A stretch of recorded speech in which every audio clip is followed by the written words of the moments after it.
Olá pessoal, eu sou o professor Diniz e hoje nós vamos falar sobre o amplificador classe AB.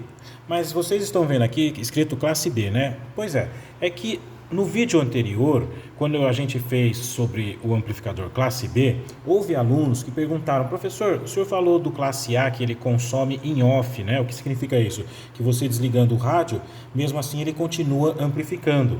O classe B, ele consome em off, então eu vou aproveitar essa aula que a gente vai falar do AB e dar esse detalhezinho aí sobre o classe B. Então a gente vai analisar esse cara quando a gente desligar o rádio, né? Então no caso, lembra, quando você tem o sinal do áudio, simplesmente a corrente alternada que está aqui, ela deixa de existir, você desligou, então essa parte aqui do circuito, como vocês estão vendo aqui no circuito de baixo, ó, ela vai deixar de existir. A mesma coisa vai acontecer onde está o alto-falante. Por causa do capacitor, a corrente alternada que passa aqui, né, não existe mais, então vai ficar desligada essa parte aqui, que a corrente contínua seria bloqueada, então também deixa de existir. E olha como é que fica o nosso amplificador classe B quando você desliga o áudio. Aí você vai falar, mas ele também consome até pior, né? Porque consome com 2 transistores. Então calma aí, vamos primeiro analisar o circuito. Primeiro, observa que essas duas pontes aqui, elas estão alimentando a base do transistor NPN, tranquilo, né? E esse cara vai conduzir, perfeito. Só que observa uma coisa, essa mesma corrente que está vindo para cá, ela também vai no transistor de baixo, que é um PNP. E a gente sabe que o PNP só conduz com corrente negativa. Então o que vai acontecer? Esse transistor aqui de baixo, ele vai entrar em corte e ele não vai conduzir. Se ele não está mais conduzindo, como ele está em série com o transistor de cima, o de cima também não vai conduzir. Então, na verdade, o que você vai ter? Você só vai ter 4 resistores em série quando o amplificador classe B estiver sem o áudio. Aí você vai falar assim, então ele consome? Espera aí também, olha só. A gente tem aqui 2 resistores, um aqui e aqui embaixo, que você vê que o circuito ele é dobrado, né? O que tem aqui em cima tem aqui embaixo. Então isso aqui é um resistor de base. A gente sabe que resistência de base ela é muito alta, então a corrente que passa aqui é muito pequenininha. E agora você imagina, essa é uma resistência de base do transistor 1 em série com a resistência de base do transistor 2. Então você tem uma tremenda de uma resistência alta aqui, fora esses 2 outros resistores que estão no meio. Então, ou seja, a resistência que está entre essas duas fontes aqui, quando o amplificador classe B está sem áudio, ela é tão alta que a corrente é desprezível. Então a gente considera assim, que quando o amplificador classe B você desliga o áudio, ele não consome praticamente nada. Beleza? Bom, então você vai me dizer, puxa, então o amplificador classe B é tudo de bom, né? Porque o rendimento dele é maior, ele não esquenta, ele não consome em off, tudo aquilo que o classe A faz. Mas nem tudo são flores, né? Vamos analisar um aspecto de detalhe aqui nesse amplificador classe B. Vamos nos atentar a essa malha aqui, ó, da parte de dentro do nosso amplificadorzinho. A gente vai fazer aqui Kirchhoff, né? Então vamos colocar as quedas de tensões em cima desses 4 componentes aqui, ó. Ou seja, chamar de VR1 e VR1 também, vai. VR1, VR1, tanto faz. A gente vai colocar aqui também, ó, VBE1 e VBE2. Certo? Vou colocar 2 aqui também para não confundir, vai. Aí a gente não fica inventando muito. Então ficou VR1 para VB1, VR2, VBE2. E a gente vai fazer aquela voltinha, né? Na lei de Kirchhoff que a gente faz aquela simulação de corrente, né? Então o que tiver a favor é positivo, a tensão que tiver contra essa seta é negativa. Então o que a gente vai ter aqui, ó? Fazendo lei de Kirchhoff, né? VB2 é positivo, ó, tá batendo essa seta com a seta que tá girando aqui, certo?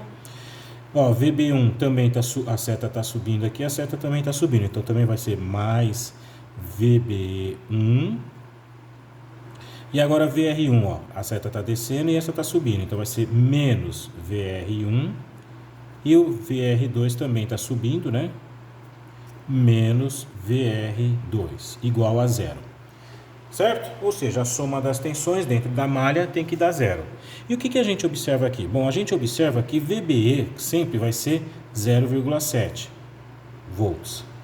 E o VR1 a gente não sabe. A gente sabe que é R1 vezes o I1 menos o R2 vezes o I2, que também é igual ao I1, né? Porque está em série. Por que você está fazendo tudo isso? Ué, porque eu estou querendo calcular os dois resistores aqui que tenham a mesma queda de tensão que VBE1 e VBE2, para que essa soma das tensões dentro dessa malha seja igual a zero.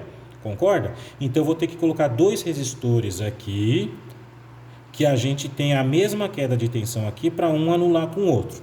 Aí você pega, faz as contas, etc e tal, e achou. Vamos supor que seja lá, só para a gente ganhar tempo, vai uma resistência de 10 ohms cada um. Então você coloca 10 ohms aqui, 10 ohms aqui, o circuitinho vem, funciona bonitinho. Aí tem um detalhe, galera, é esse que é o problema da eletrônica, né? Os imprevistos, a gente esquece alguns detalhes e olha o que pode acontecer. Você observa que aqui você tem dois componentes de famílias diferentes dos resistores. Ou seja, os transistores eles são feitos de silício, os resistores são feitos de carvão ou grafite. E a gente sabe naquele lance de diferença de temperatura entre materiais, né, o tal do termopar, por exemplo, que você tem diferentes variações de temperatura em materiais que são distintos. Como assim? Por exemplo, vou fazer aqui só um exemplozinho, né? Por exemplo, vamos supor que na temperatura de 25 graus, a resistência do grafite seja 1 ohm, certo? Só que a resistência do silício também vai ser 1 ohm. Beleza, então os dois estão com ambas as mesmas resistência, a gente calculou e está tudo certinho. Só que existe o que? A variação de temperatura externa. Vamos supor que uma hora essa temperatura ela vá para 28 graus centígrados. E o comportamento da mudança da resistência desses materiais não vai ser idêntico, certo? Isso está na cara, são materiais diferentes. Então, no caso, vamos dizer que a resistência do grafite, ele, ao subir a temperatura, né, a gente sabe que a resistência também sobe, então ela foi para 1,2 ohms. E a resistência do silício, ela foi para 1,1 ohm. Mas a diferença é mínima. Não tem importância, deu diferença, certo? O que vai ocasionar isso na prática aqui nessa malha? Vai ocasionar que você não vai ter mais a soma dessas tensões, vai ser igual à soma dessas outras duas tensões. Não vai dar mais zero. Essa parte da malha aqui vai entrar em desequilíbrio. E isso daí é normal mesmo acontecer. E por que isso acontece? Porque um está pegando mais tensão do que o outro, na hora de você somar, elas não vão se anular. E o que vai ocasionar isso na prática ao circuito? Vai ocasionar o seguinte, vai ocorrer tensões residuais, vai sobrar tensão aqui. Por exemplo, aqui é 0,7, 0,7, 0,7, 0,7. Subiu a temperatura, aqui ficou 0,8, 0,8, aqui 0,9, 0,9 volts. E aí? E aí vai sobrar 0,2 volts aí para atrapalhar. Essa tensão residual vai fazer com que haja um atraso entre o funcionamento de um transistor em relação a outro. Então a gente viu, né, que quando a corrente é positiva, o transistor aqui de cima ele conduz, então beleza, a parte positiva está passando aqui no alto-falante. Aí quando vem a tensão negativa, esse aqui imediatamente para de conduzir, para o outro conduzir ao contrário e a tensão vem negativa. Só que como existe um resíduo de tensão aqui, né, uma sobra de tensão, ele vai causar um atraso, um delay entre os dois transistores. Então, em vez do transistor de baixo imediatamente começar a conduzir, depois que o transistor de cima para de conduzir, ele vai demorar um tempinho e aí vai começar a conduzir.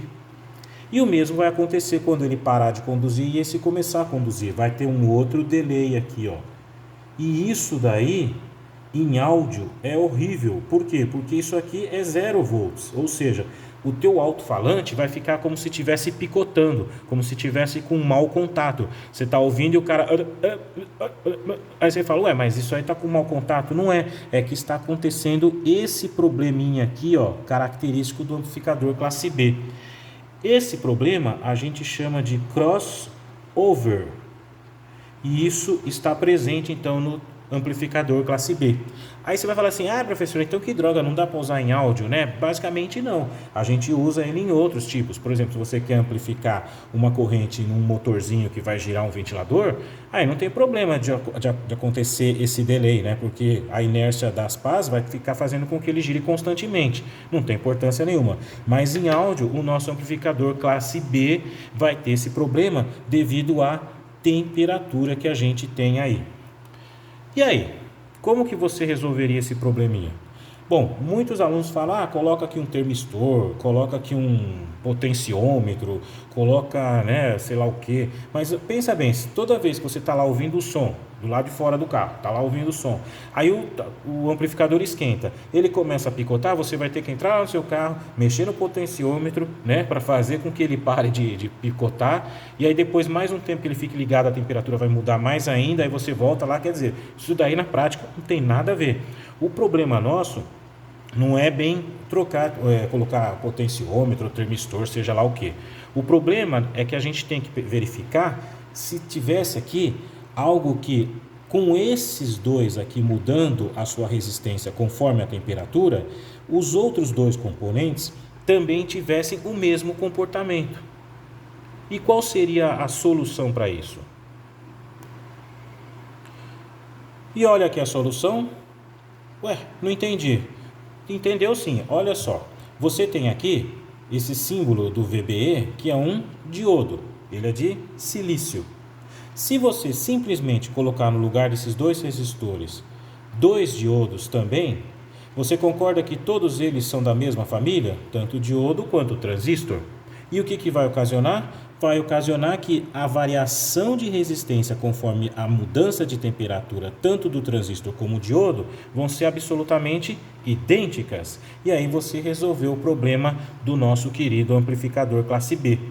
E é por causa disso que a gente, já que mudou o componente, é que ele chama-se agora amplificador classe AB. Então a gente vê que aqui você vai ter 0,7, aqui você vai ter 0,7, aqui também e aqui também.